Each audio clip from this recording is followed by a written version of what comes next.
Hi there, folks. What is your value? I was asked this question many years ago. It was at a time when I used to base my value as a person in terms of materialistic things.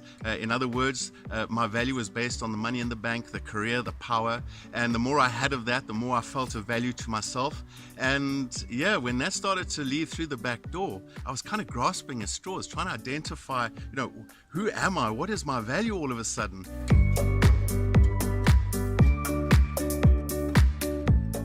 And when he asked me this question, Colin, what is your value? Are you prepared to become the person who is ready for the world you choose to live in? Well, that was a powerful question for me.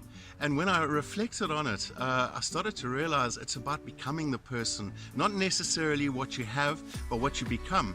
And I looked at this, and that's when I started to really focus on a values-based existence.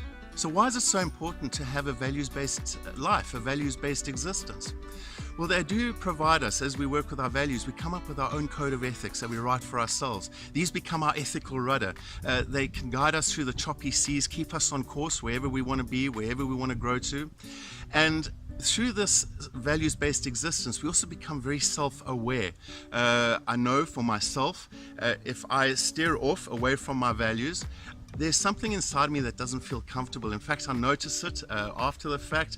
I reflect and my body feels uneasy, it feels irritated, and I go, oh wow, I've steered off my value system. So what it does is it guides me back there. It helps me with my awareness to make the changes to my behavior and to align myself more with the values that I've created for myself. It also helps us prioritize choices.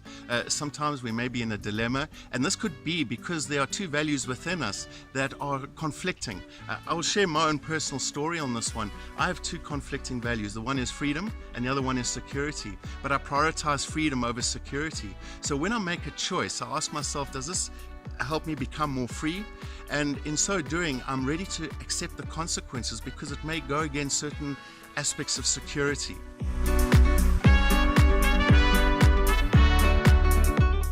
Living a values-based life also adds credibility to one as a leader.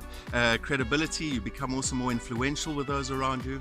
And there are leaders in many capacities, leaders of countries, leaders of companies, leaders within companies, and leaders within families.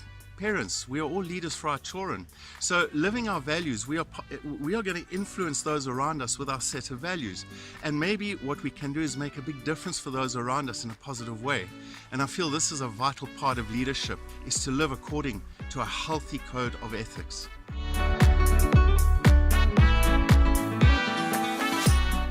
And as you live by your values, there's something else that happens. You lead a more fulfilling life. There's a difference between fulfillment and happiness. For me, happiness, especially when the ego is in charge, trying to attain happiness, it's that instant gratification. Let's go for it. Let's spend money. Let's get into debt. Get it now. Great. I feel wonderful. 3 days later, buyer's remorse.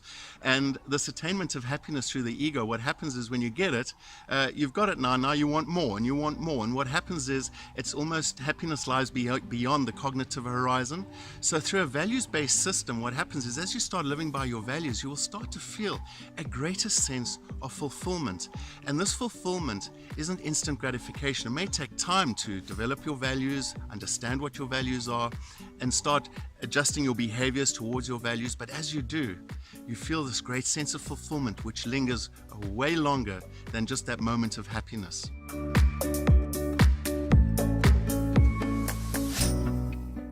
People ask me, but how do I know what my values are? Well, this is the big clue. It is around fulfillment. If you simply reflect over your life and ask yourself, when was it that I got the greatest amount of fulfillment? And what was I doing at the time? What was it doing for my energy? So for example, you could be on a road trip you don't know where you're heading, you've just got on the road, you're going on a 2-week holiday to who knows where. You might feel this great joy, this sense of excitement, this fulfillment. And it might be your value for freedom that is coming through, that you are fulfilling. Or it might be where you send food to the animal shelter, or you give somebody a Coke on the street because it's a hot day and they've been sweeping the streets all day, and you walk away with a sense of fulfillment. Well, maybe that's your value of compassion that's coming through, and you're fulfilling that value of compassion. It might be when you're with your family and you just feel this great sense of fulfillment when they're around you. Well, that might be your value of love. There are many values out there, and it's not to say that you choose anybody else's values. There are some great sites on the web where you can go and they will guide you. They'll give you a whole list of values to work with. But I feel the starting point is for you to ask these questions. Where was I last fulfilled? And identify those situations, and then ask yourselves about why. Why did I feel that fulfillment? Why? And as you go into the depth, you might get a few answers, and you might have to reflect on it, come back to it a few days later. It might not be a quick process. But as you do, come up with 3 or 4 values. And I find having a set of behaviors behind those values to demonstrate those values gives me that code of ethics I was talking about earlier on. And yes, these are some wonderful ideas to hopefully enrich one's life, to grow one's life, to add value to one's life. And yeah, folks, those are just some ideas. So until we chat again, take care and stay aware.